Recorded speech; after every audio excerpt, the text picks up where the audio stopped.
मंडळी 7,000 रुपयांची लाच घेताना लिपिक आणि तलाठी गजाआड झालेले आहेत। जमीन वारस प्रकरणात 7,000 रुपयांची लाच स्वीकारताना सिंदखेड राजा तहसील कार्यालयातील लिपिक आणि तलाट्यासह बुलढाणा येथील लाचलुचपत प्रतिबंधक विभागाच्या पथकाने काल सायंकाळी रंगेहात अटक केली। खामगाव खापरकुटी येथील सज्जाचे तलाठी रावसाहेब काकडे यांच्याकडे 7 बाऱ्यावर वारस तडवण्याचे प्रकरण प्रतिलंबित होते। संबंधित तक्रारदार हा मालक असून तलाठी काकडे आणि तहसील कार्यालयातील वर्ग 1 लिपिक मनोज झिने यांच्यात आर्थिक देवाणघेवाणीमुळे हे प्रकरण रखडल्याचे होते। जमीन संदर्भातील सर्व आवश्यक दस्तऐवज उपलब्ध असतानाही केवळ आर्थिक लाभाच्या उद्देशाने काम प्रतिलंबित ठेवले जात होते। त्यामुळे त्रस्त झालेल्या मालकाने या प्रकरणात बुलढाणा लाचलुचपत विभागाकडे तक्रार दाखल केली।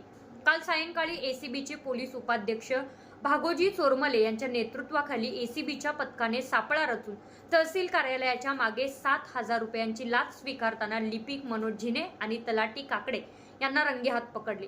प्राथमिक चौकशी पंचनामा पूर्ण करून गुन्हा दाखल करण्यात आलेला आहे।